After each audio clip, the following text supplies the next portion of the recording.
फैसला किया है डॉक्टर साहब ने और अपने कि जो आपकी जो डिनर के बाद में जो आपको स्वीट डिश दी जाएगी वो बहुत ही मीठी दी जाएगी ताकि आपकी भी कलम में मिठास हमारे लिए जो है आने वाले समय में तो बढ़िया स्वीट डिश का ये हमारा जो है लक्ष्य है।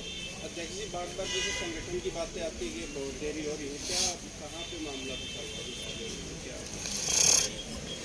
देखो, कई परिस्थितियाँ होती हैं। संगठन में बहुत पुराना हमारा हरियाणा का रुका हुआ था, लेकिन अब वो सारी प्रक्रिया पूरी हो चुकी है। हमारे पीआरओ डीआरओ के माध्यम से, बीआरओ के माध्यम से सारी चुनावी प्रक्रिया हो चुकी।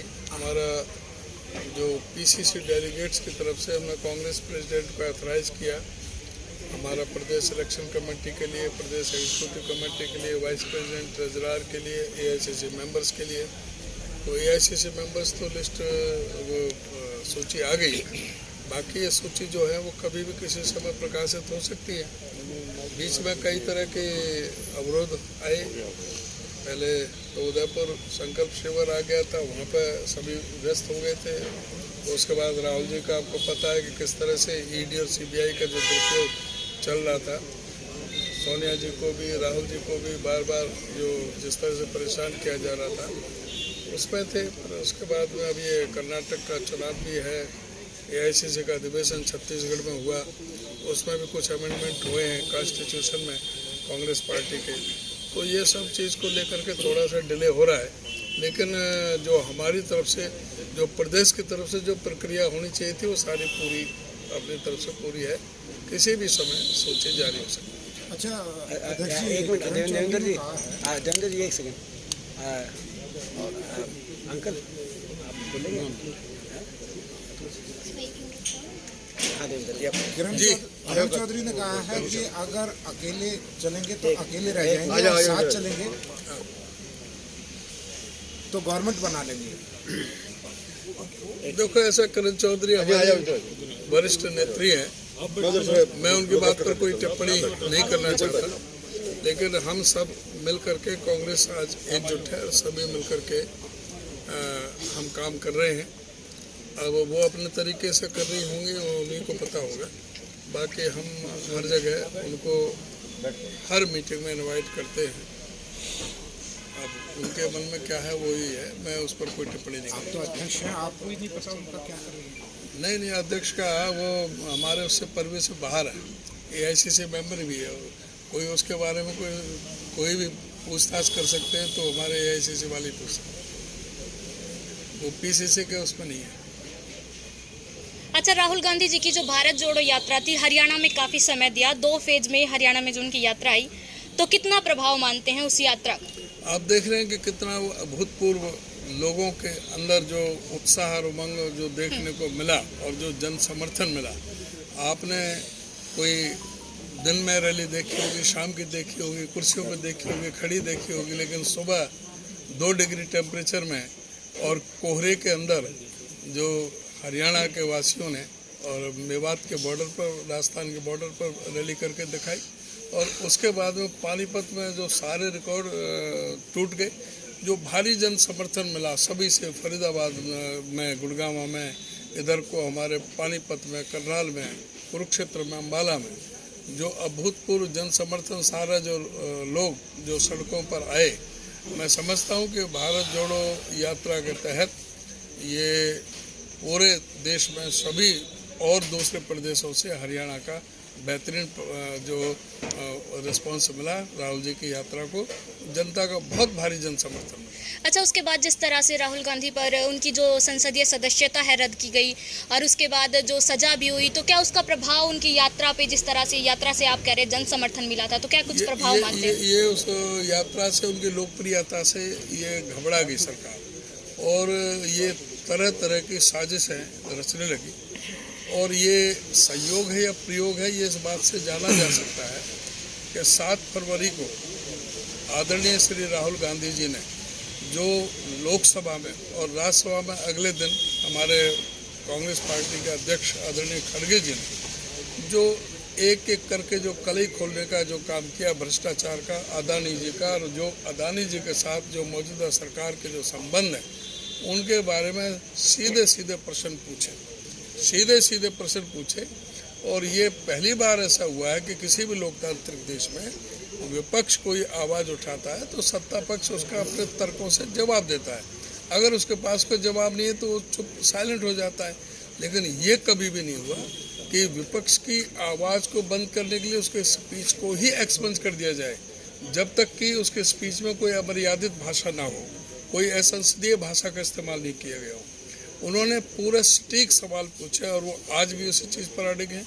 और वो इनको बताना पड़ेगा कि भाई वो 20,000 करोड़ का काला धन किसका है। उनसे पूछा कि भाई 609 से दूसरे नंबर पर पहुंचा, जो आज जो है जो उनका 9.5 लाख करोड़ का रह गया जो 21 लाख रुपए से, उसमें जो हमारे LIC का जो 44,000 करोड़ रुपये फंस रहा है, 82,000 करोड़ रुपये नेशनलाइज बैंक का, हमारे स्टेट बैंक और दूसरे नेशनलाइज बैंकों का वो फंसा हुआ है। तो क्या ये प्रश्न पूछना गलत है? अगर उसमें कोई क्या ये तो पूछना पड़ेगा कि भाई अदानी से क्या संबंध है। अब हमारे हरियाणा का ही ले लो। हरियाणा में आदरणीय हमारे पूर्व मुख्यमंत्री, हमारे प्रतिपक्ष के नेता आदरणीय चौधरी भूपेंद्र सिंह हुड्डा जी की जब सरकार थी तो अगस्त 2010 में अदानी पावर के साथ में एक समझौता किया गया था और उस समझौते के मुताबिक ₹2.94 प्रति यूनिट के हिसाब से निरंतर 1424 मेगावाट प्रतिदिन 25 वर्ष तक 2035 तक वो समझौता लागू था। तो ये सरकार को बताना चाहिए कि वो समझौता कैसे टूटा। आखिर अदानी पावर के सामने भाजपा सरकार ने, खट्टर सरकार ने क्यों सरेंडर कर दिया?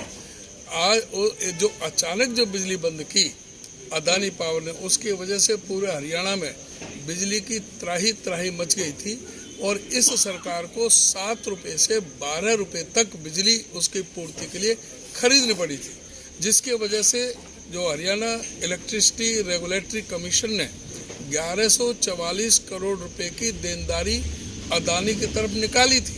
तो वो अदानी से वसूले थे या उनको कैबिनेट की मीटिंग बुला करके प्लेट में रख करके सजा करके 1144 करोड़ रुपए किस तरह से अदानी पावर को दे दिए? क्या वो 1144 करोड़ रुपए भाजपा का फंड था? इस प्रदेश की जनता का था।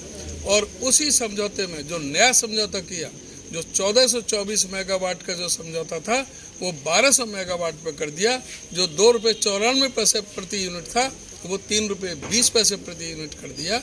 इनको ये भी बताना चाहिए कि जो 224 मेगावाट जो सरेंडर किए उससे हमारे हरियाणा प्रदेश की जनता को कितना उससे भारी नुकसान हुआ और ₹3.20 करने से कितना नुकसान हुआ उसका भी जनता के सामने खुलासा करना चाहिए। आखिर अदानी से ये बीजेपी का ये किस तरह से उससे डरते हैं, ये इस बात का प्रतीक है। दीपेंद्र जी, जिस तरह से संसद में विपक्ष का तो होता है कि अपनी आवाज़ उठाए, लोगों की आवाज़ उठाए, समस्या बताए, लेकिन इतिहास में पहली बार देखा गया है कि सत्ताधारी पार्टी संसद नहीं चलने देगी। तो मैंने बताई अभी बात, सही बात है। पहली बार ऐसा रहा कि भाजपा ने संसद नहीं चलने दी। तो ये मैं समझता हूँ कि कहीं ना कहीं जो भाजपा की सरकार की कार्यशैली है देश में आज के दिन, जिसमें वो चुने हुए जनप्रतिनिधियों या लोकतांत्रिक संस्थाओं, लोकतांत्रिक आदर्शों, मूल्यों को ज़्यादा मानते हुए सरकार नहीं चला रही, तो वो प्रदर्शित होता है, उनकी सोच है। अच्छा, आज जिस तरह से यूपी के अंदर 2 एनकाउंटर हुए, इस एनकाउंटर को लेकर सपा के जो वरिष्ठ नेता हैं राम गोपाल यादव, उन्होंने 10 दिन पहले ये कह दिया था कि यूपी जो सरकार है वो अतीक के बेटे का मर्डर करेगी। क्या लगता है इसमें भाई ये तो यूपी के इसकी पूरी जानकारी लेने के बाद आपको जवाब देंगे। अच्छा एमपी साहब, आपका क्या यूपी सरकार जो है इसको चुनाव में, ये पूरी जानकारी भाई उत्तर प्रदेश में जो है क्या क्या हो रहा है उतनी बारीक नज़र हम नहीं रख पा रहे। राष्ट्रीय स्तर के नेता हैं जितना आप रख पा रहे हैं। देवेंद्र जी, आपका ड्रीम प्रोजेक्ट, जानकारी लेके बताएंगे। आपका ड्रीम प्रोजेक्ट था मेट्रो लाने का रोहतक तक, जो भाजपा इसमें मेट्रो वाले में मैं कहना चाहूँगा, ये महत्वपूर्ण प्रश्न है। देखो अभी 2 प्रश्न लगे इस सेशन में, एक विधानसभा में लगा, जयवीर वाल्मीकि जी ने लगाया, और दूसरा संसद में मैंने लगाया, पार्लियामेंट में, मेट्रो को लेकर। जयवीर वाल्मीकि जी के प्रश्न के उत्तर में सरकार ने बताया कि 81 किलोमीटर मेट्रो हरियाणा के अंदर 4 शहरों को जोड़ती हुई गुड़गांव, फरीदाबाद, बल्लभगढ़, बहादुरगढ़ 2014 से पहले 81 किलोमीटर, और 2014 से लेकर और 2023 तक ये प्रश्न है जो आपने सही कहा, 1 इंच भी नई मेट्रो लाइन मंजूर नहीं हुई, 1 इंच भी।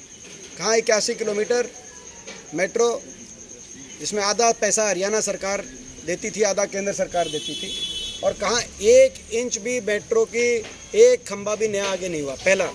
दूसरा, मैंने जो प्रश्न लगाया केंद्र सरकार से, उसमें ये बताया गया कि दिल्ली से बाहर मेट्रो के एक्सपेंशन के लिए पिछले 3-4 वर्ष में, 3-4 वित्तीय वर्ष होता है वो 4 मानो आप, पिछले 4 साल के अंदर लगभग 19,000 करोड़ रुपया केंद्र सरकार ने दिया है, और वो सारा का सारा केवल यूपी में लगा है।